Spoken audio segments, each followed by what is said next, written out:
Good evening, ladies and gentlemen, and thank you very much for joining us on another edition of Viewpoint on DBS Television. Every June 16 is being commemorated as the Day of the African Child, emanating from the June 1976 student uprising in Soweto, South Africa, during the apartheid, when they stood that no, we need to go to school. And talking about the commemoration on this day, this year's theme has to do with access to child-friendly justice in Africa, including the application of child's rights. Talking about this, or just in brief, let me remind you that we have an honorable guest here with us in the studio. Is Mr. Peter Tambe. He is a journalist of the P News magazine, and of course we have Mange Venashus. Good evening to you, Mr. Tambe, and thank you very much for honoring our invitation. Good evening, Vanessa. I'm happy to be in your studios. All right, Mange Venashus, good evening and welcome. Good evening, Vanessa, and good evening to our viewers at home. Good evening to you all. Let us take the first part of the show.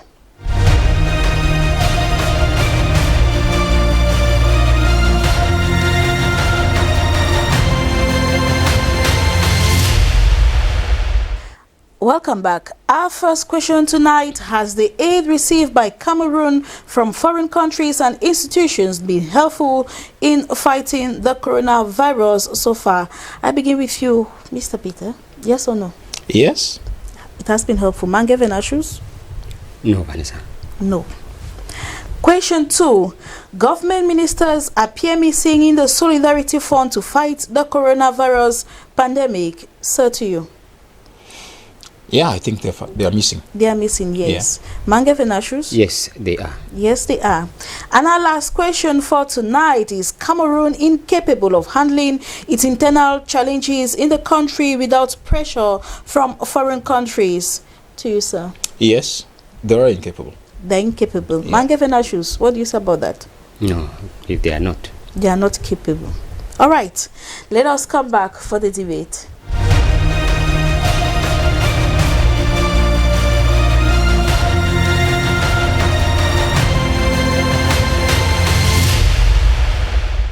That has been their point of view, and beginning with our first question, and with you, Mr. Tambe Peter, you said yes, the aid received by Cameroon from foreign countries and international institutions have been able to help fight the coronavirus pandemic so far.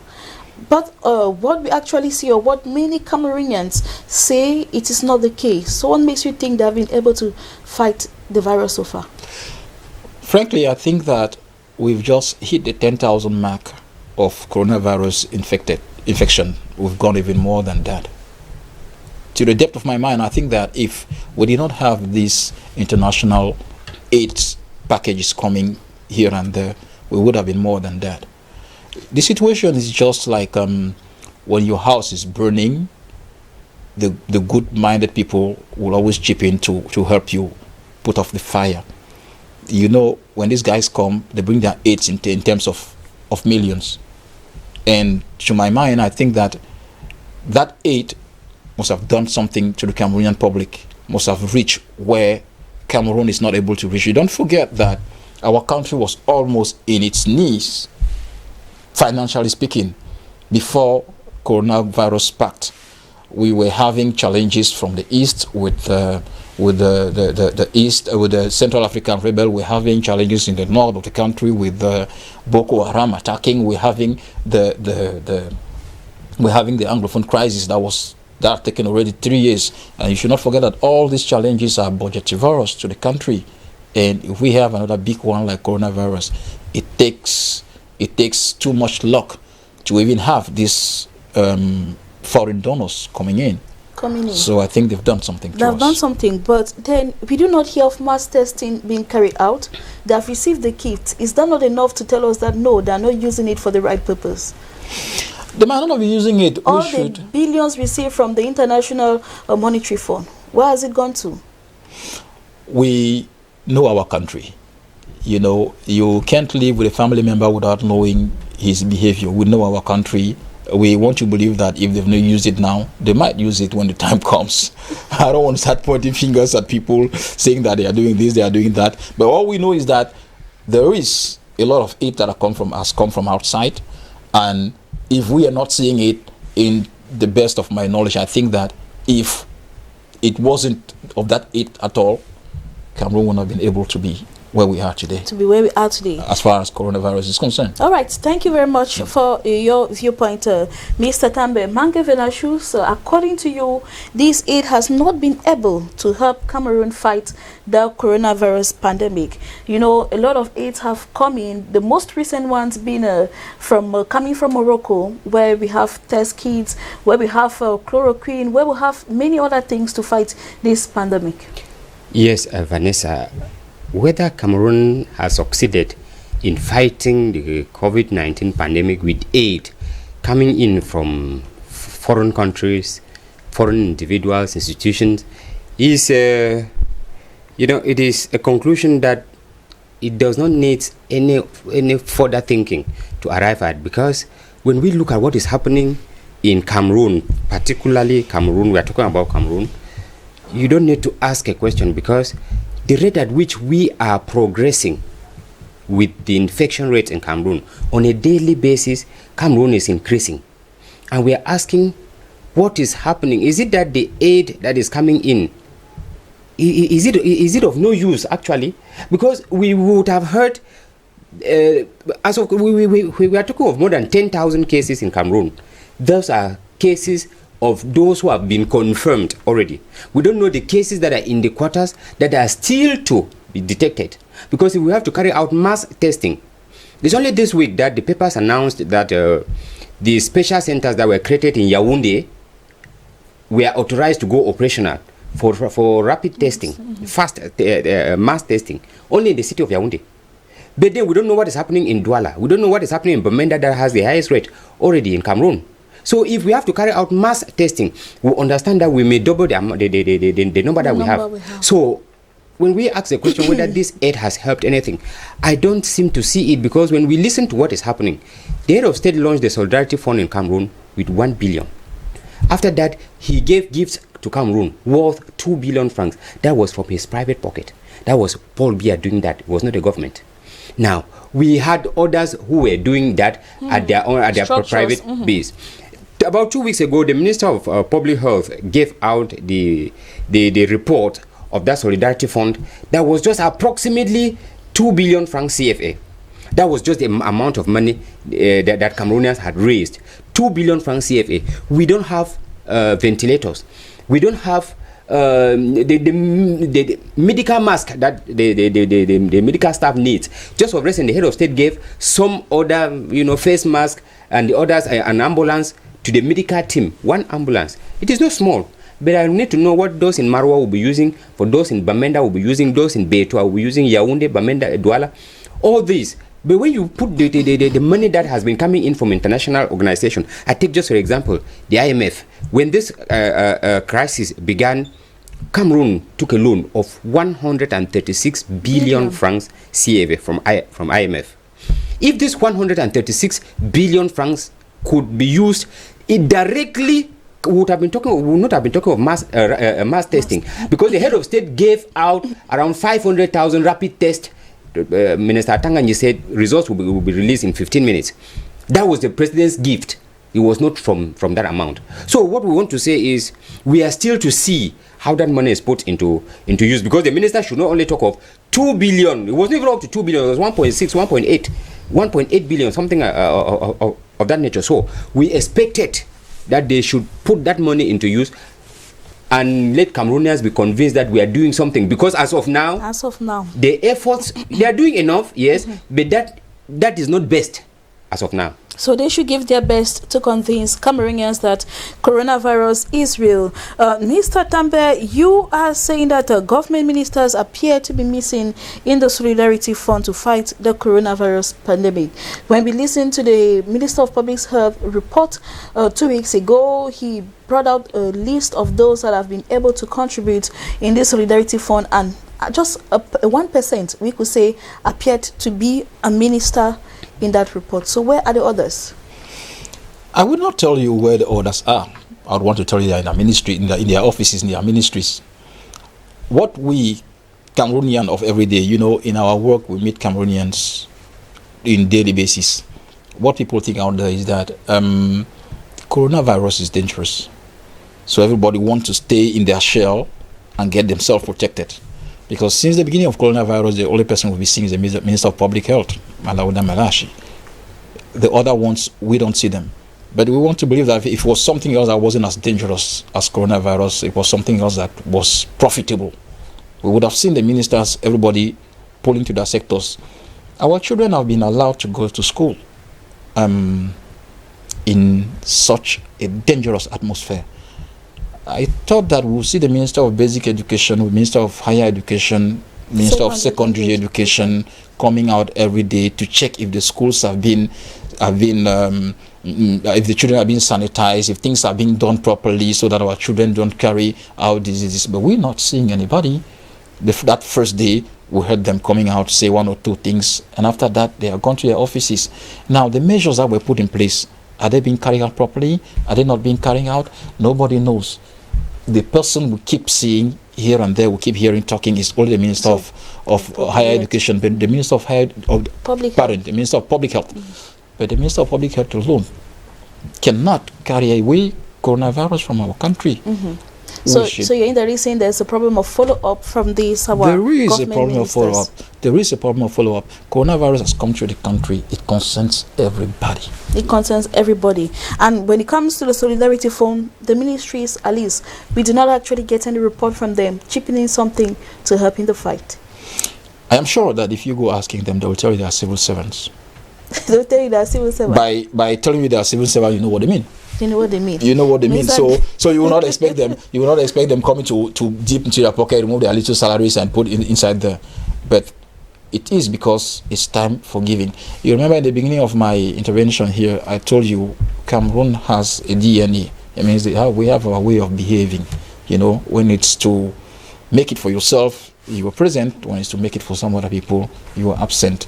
But then, I think that if you are up there, if there is a means to help, you should help others. You should help others. Manga Venashus, you are supporting our guest point of view tonight that they are missing. They are nowhere to be found. Yes, Vanessa, for this second question, with government ministers missing in the Solidarity Fund, when the minister gave the rundown of what has happened with that Solidarity Fund, when I went through, what caught my attention was one government minister's name was mentioned, Minister Jean de Dieu Momo, who contributed 500,000 francs personally as an individual. Vanessa, we had Cameroonians who contributed their own quota. You know, when the head of state launched this Solidarity Fund, he called on Cameroonians to participate in it, to support it, so that the government should help in fighting the pandemic. You know, Cameroonians decided to give in their contributions. Others contributed 100 million, others contributed 250 million, others contributed in kind, material form. We ministers, we are not getting them. I don't think they are not leading by example. They want others to carry out what the government is preaching. They, as government ministers, they are doing nothing. When Mr. Peter Tambe was speaking, he mentioned something that ministers we are not seeing them. My brother, they are in isolation. They are confined. They are completely confined. And that is why when you see them, all of them are with their face mask. That's why I said they are bunkers. In fact, bunkers with double, even triple doors. Because they don't want the coronavirus to tamper them. Yet they ask children to go back to school. So the worry here is we expected to see them in the forefront contributing to assist. Vanessa, you don't tell me that something like the National Assembly, the Senate contributes 100,000 million. That is what an individual, a Cameroonian alone, who contributed. What is the salary of these 100 senators? In Rwanda, they decided to reduce 50% of their salary for the month of March and April to help in fighting the virus. In Cameroon, since in Cameroon we are too rich, nothing was said about the ministers, and they did nothing actually. So they have been missing completely in this. I want to applaud the efforts of Minister Jean de Dieu Momo, because if they were like him, remember this is just his first ministerial appointment. Yes, we have ministers who have been ministers in Cameroon for more than 20 years. What have they been doing? We are genuine with them. What have they been doing with their genuine salary? I say genuine. What have they been doing with it? that we come to a point to fight a crisis that is affecting the whole country. They are still too stingy that they cannot even remove even what percentage of their salary to help the government fight the pandemic. I think it's high time that the president should even impose a fine on ministers, because if common Cameroonians, if the government is begging from Cameroonians to assist the government, and then government ministers are not showing that goodwill, that initiative, that gesture, I think that it is very questionable, because we need to find out. And worse, these very ministers are those who have all the advantages that simple Cameroonians, you and I, we don't have. So they have vehicles. They've led the battle for the president and the minister. And the minister of public health and the prime minister. These are the people you hear. That's all. The others, they are in confinement in their bunkers. You don't hear them because they are afraid of coronavirus.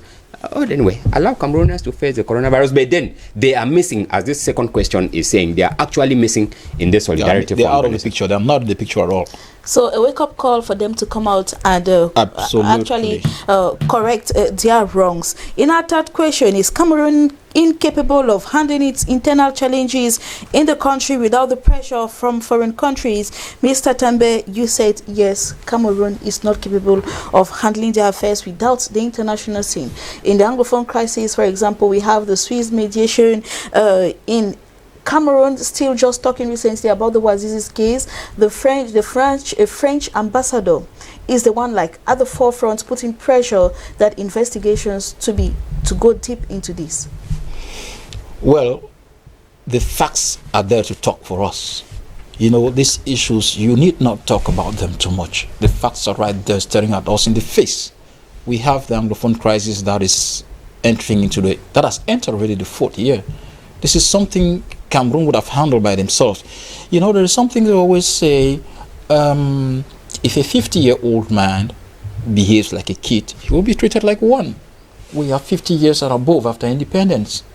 And these are things we were supposed to handle by ourselves. Look at the Anglophone crisis. Cameroon could have handled this, but if it has taken 3 years, entering 4 years now, it means the crisis by itself is calling for a third party.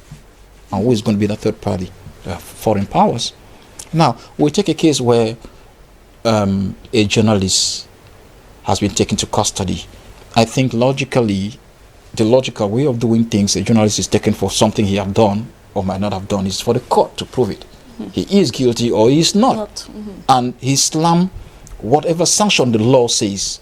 I don't think that a journalist will be taken from his base, say in the southwest, first taken to Yaoundé, in the whatever place. Let me say, for instance, if he was taken into the military court. There are military court. There is a military court in Buea. Why was it not judged in Buea? Why did they take him so that he should stay for so long? Then they start looking for him to go and discover that he was taken to Yaoundé and he died, for stories to be coming out left and right. And now, when people start behaving like this, implicitly you are calling for the international bodies to come in. And they are coming in. And they are coming in. France has reacted. The United States has reacted. That's, if you do things the right way, they will not come to tell you, you have to do this. That's why I'm saying, if a 50-year-old man behaves like a kid, he's going to be treated like one. If we behave like a mature country, like a sovereign country that we are, they won't come to tell us what to do. We are forcing them to tell us what to do. We are forcing them. We are behaving like kids, or forcing them to push us from the back for us to go ahead. But Mange Fenashus, you rather think that no, that it is not the case. They need to come in and actually do something for things to be done rightly in Cameroon. Yes, because we have proven that we cannot do things rightly. We've proven that we need, they always say that in school, you need a whip for some students to study. And Cameroon may be that kind of a student that need a constant whip to go and sit and read.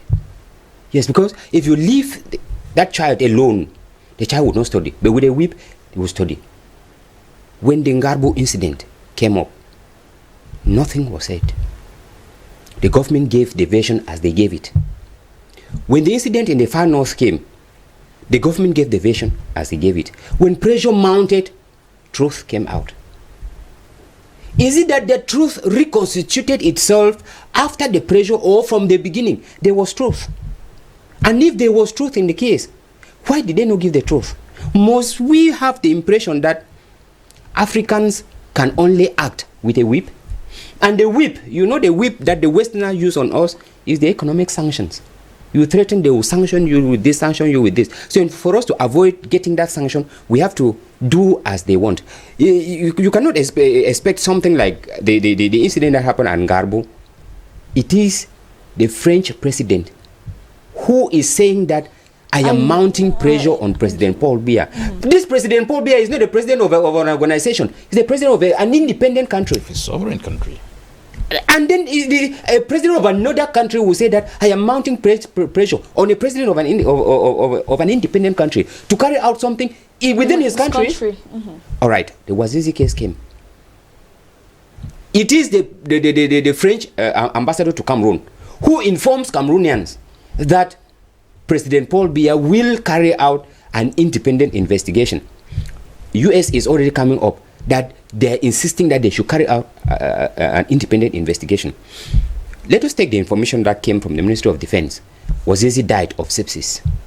They informed the family. This is information they gave from the state. We accepted it. 1 week, 2 weeks, the family did not react. What did the ministry do? What did the government do? The corpse that is in the mortuary, if it is there for the past 10 months, at whose bill? The bill of the family because you people refused to come and collect their corpse, or the bill of the ministry because you people came and deposited the corpse there? So we cannot just when things happen in Cameroon here, it is not as if the laws are not there. The laws are there, but then those who are supposed to execute this law, to put them into function, I think that is where the problem lies. Cameroon is an independent country, independent to handle her internal affairs freely without the interference of other countries, because Cameroon does not also interfere in the internal affairs of other countries. So that should be the case in Cameroon. Look at the Northwest and Southwest crisis that has been going on for close to 4 years now. We've heard of Switzerland insisting on Swiss mediation. They will come and mediate. There are crises in other countries when has Cameroon been going to mediate? It is not as if Cameroon cannot handle it. Cameroon can handle her internal affairs without any error. But then we have decided to open our doors. You know, when you invite, you know, people come in, like they come like scavengers and then scavenge everything in the garden, which is Cameroon. So what is happening in Cameroon here is just simple. We need to stand up and say that this is an independent country. If we give the other countries the opportunity to feel that we can come in and dictate what is happening in that country, then that's where we've gone wrong. So I think the situation in Cameroon is not as if Cameroon does not have. We have all the institutions that can carry out the investigations, that can carry out we're talking of solving the crisis in the Northwest and Southwest region. Is it that there are no people who can mediate in the dialogue within Cameroonian? So they can't do it. So the problem is, let us be confident to ourselves that we can handle our internal affairs and not give the foreigners the impression that they need to come in. Mr. Tambe was talking about the issue of Wazizi. There are military courts in all the 10 regions of Cameroon. The Constitution of Cameroon says once anybody is charged with terrorism or acts related to that, you are judged by the military court. It does not say we should go to Yaoundé. But then, when they take, like they took Wazizi from the southwest to Yaoundé, it is a breach of the constitution. Nothing happens. And the authorities are silent about that. Nobody there. And then when things turn out the way they are turning out now, and then foreign countries are coming in, it is just the way we handle our internal affairs. Let us stand up to our internal affairs as an independent country. Vanessa, if you don't know how to handle your house and you beat your wife in such a way that somebody comes in to tell you that you can wound your wife, you have already you don't merit, you know, being a family head any longer. All right. From your point of view, let us be able to handle our own affair. Then, Mr. Tambe, what could you actually advise our constitution, our leaders on this particular aspect? What can they do to be able to handle their own affairs without letting those from the outside come in to direct what they should do? As a matter of fact, our country is loaded with intellectuals. Our country has such a nice constitution. But the issue is we need to respect our constitution. If I should go back to the point my co-panelist just pointed out, the constitution says if somebody commits such an offense, he should be tried. An offense of terrorism, he should be tried in a military court. There are military courts in all our 10 regions. Why should somebody be taken out of his region to Yaoundé? they've not yet told us, explained to us why they did that. And that's a breach of the Constitution. So what I'm saying is that the laws are there. Let everybody follow the law. The advice I will give to them is that it is said that no one is above the law. If everybody follows the law, this country will be a best country to live in. It will be an Eden. We have everything. We have everything it takes to have a nice country. I'm telling you, Vanessa, this country is an Eden. It's only that it has been transformed to be what it is today, such that our children have to be running out of that country because the country they don't feel free in the country anymore. But the country has everything it takes to be a nice country.